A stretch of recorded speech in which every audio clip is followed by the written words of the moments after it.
I do regret that he is going after so many people, many of them by name. He's great at innuendo and conspiracy theories and really defaming people. Loose talk, threats, insults, they have consequences. So I'm going to conduct myself as I believe is appropriate for someone seeking the highest office in our country. All right, in case there are any out there who think that Donald Trump is some sort of a Hillary plant, both his comments about Hillary Clinton and Hillary comments just today on MSNBC about Donald Trump should put that to rest, or does it? The Weekly Standard's Mike Warren joins us. First, just on that, Mike, the fact that in the strongest words yet, she's come out to say, come on, let's get serious. And she was more or less saying, I don't take that guy seriously. What do you think?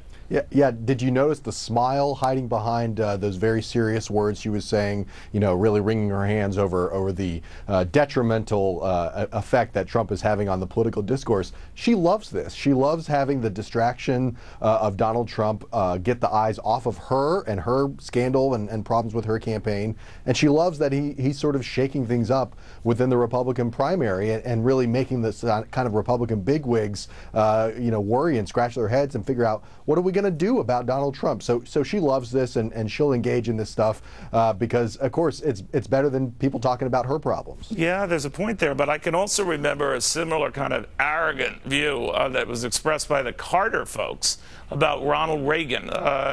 And they got really worried when George Bush Sr. won the Iowa caucuses, and it looked like Reagan might not be the Republican nominee because they thought they'd have a lot more trouble with Bush Sr. because he was a moderate. He appealed to more people. Reagan at the time was viewed as this right-wing kook cowboy. Now, we know how that all played out. So I'm wondering if she's getting ahead of herself here or rooting essentially for the wrong guy.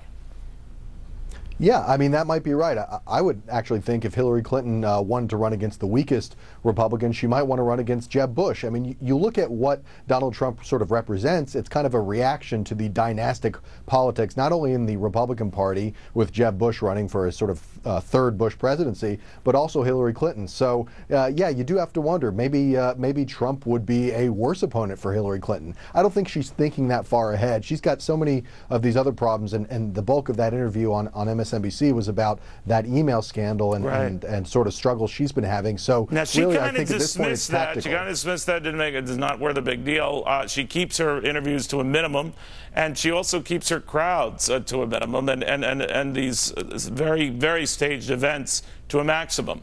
So when you go to her event, it's invitation only, and very few are invited. And I was just thinking of that Marco Rubio today, where he had a very large crowd in Puerto Rico. Anyone could come. Does that ultimately hurt her when it's almost too structured?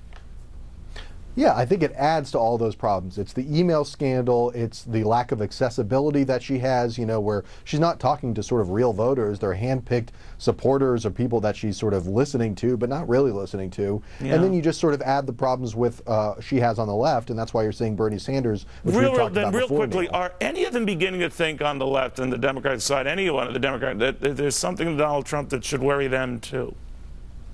Well, I think you're seeing that when you hear Bernie Sanders sort of rail against trade. I think there's some similarities actually with what Donald Trump is saying. And you look at those polls where Donald Trump is getting from all sides of the Republican Party, not just conservatives, but moderates and liberals too. So maybe liberals should worry as well. Very good point. Always good seeing you. Thank you, Mike. Mike Warren.